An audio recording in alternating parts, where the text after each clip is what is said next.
good morning, good afternoon, and good evening, everyone. Welcome to our English class. Today, we're going to explore something poetic yet grammatical. It's like how adjectives can create comparison and emotion in poetry. Hmm. Have you ever compared two things in your life? Like saying, today is brighter than yesterday. That is what we call a degree of comparison.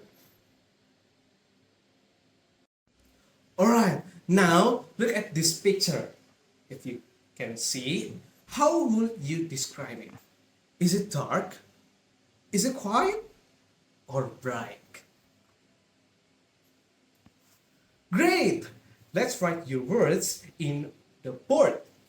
Like I said before, maybe dark, maybe quiet, maybe calm, or maybe bright. Alright, guys, now by the end of this lesson, you will be able to identify the degree of comparison structures and create simple sentence using comparative positive degree. Okay, this poem, In a Boat, was written by D.H. Lawrence.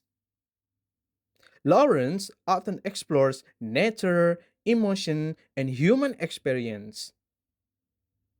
In this poem, he used comparative language to create striking imagery between the stars and their reflections in the water.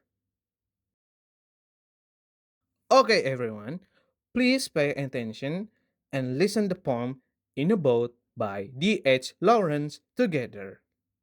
Ready? Let's start now. In a Boat by David Herbert Lawrence.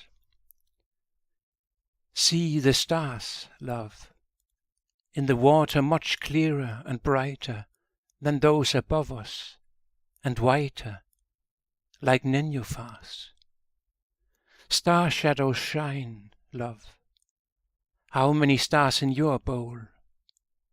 How many shadows in your soul? Only mine, love, mine. When I move the oars, love, see how the stars are tossed, distorted, the brightest lost.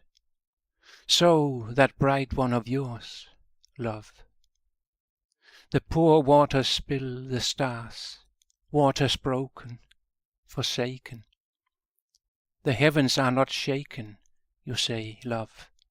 Its stars stand still. There did you see that spark fly up at us? Even stars are not safe in heaven. What of yours, then, love? Yours? What then, love, if soon your light be tossed over a wave? Will you count the darkness a grave, and swoon, love, swoon? Okay guys, after we see the video, so what the poem describe about actually? Alright guys, so this poem describes an intimate conversation between two people rowing about at night.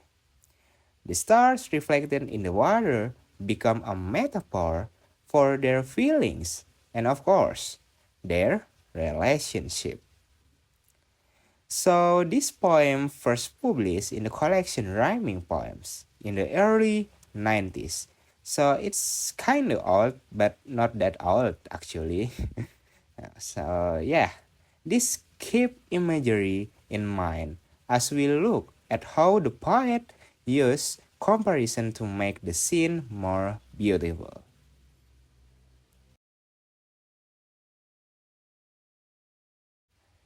After we know what this poem describes about, so let's find what is degree comparison actually. So degree of comparison refers to the forms of adjectives and adverbs that show how much of a quality something has. So we use degree of comparison to say whether two things are the same, whether one has more of a quality, or even which one has the most among several. So that's the simple what is degree of comparison about. Okay guys, after we know what is degree of comparison actually, we go to the first degree of comparison. The first degree of comparison is the positive degree. What is the positive degree actually? The positive degree expresses a quality in its simplest form, without any comparison in there. For example, the night is quiet. Here, we are only describing the night. We are not comparing it to anything else. So, that is the positive degree. After we know what is the first degree, is that the positive degree, we go to the second degree. It's about the comparative degree. The comparative degree shows that one thing has more or less of a quality than another. We usually add er to short adjectives or use more or less with longer ones.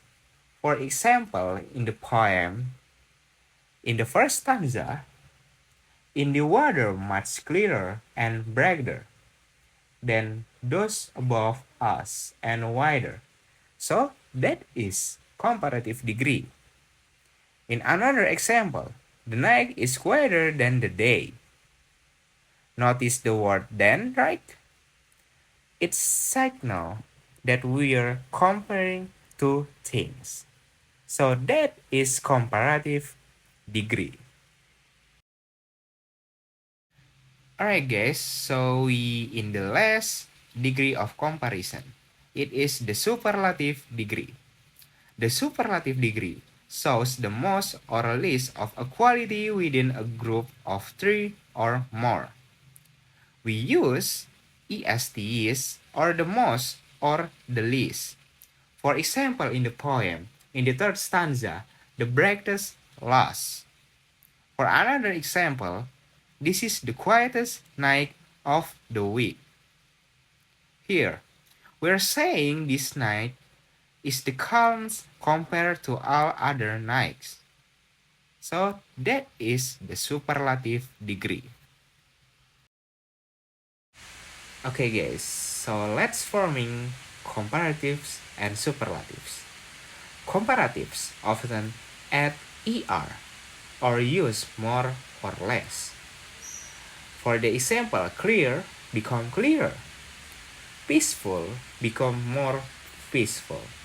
That is comparatives.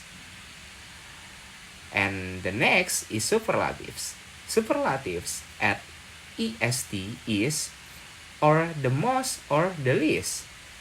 Clear become clearest. Peaceful become the most peaceful. But some adjectives are irregular. So for the example, like good become better, better become best. So that's how you forming comparatives and superlatives. So why does poet use comparison? So comparison can help the poet to bring image to life, emphasizing differences and of course conveying symbolic meaning in poetry. Okay, everyone, let's practice together, shall we? Okay, so can you tell me which degree each sentences shows the degrees? Okay, so number one, the river is dark than the sky. Okay, number two, the night is quiet.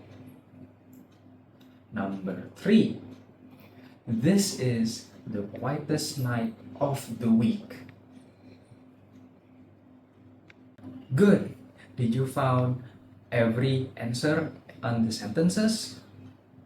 Okay, good job. Now, what are the answers for the sentences.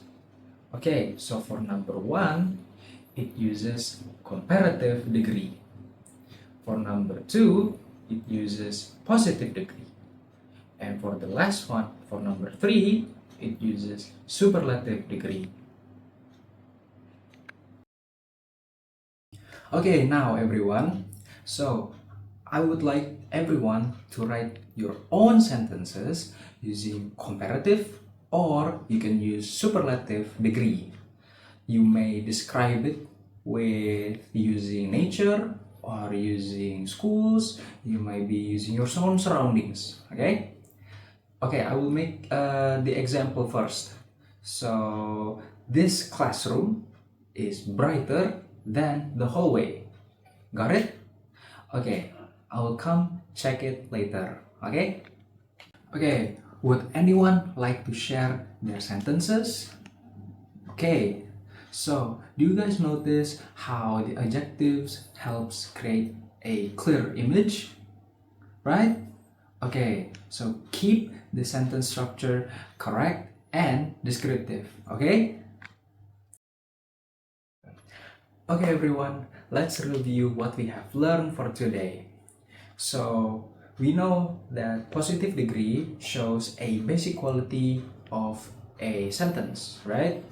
So for the second one is comparative degree. It shows to compare two things in a sentence. And for the last one, superlative degree, it shows the most or least among 3 or more sentences or a stanza in a poem. So poets use these forms to create emotion and vivid images. Thank you everyone for the participation, and keep observing how poets use comparison. See you next lesson. Bye bye.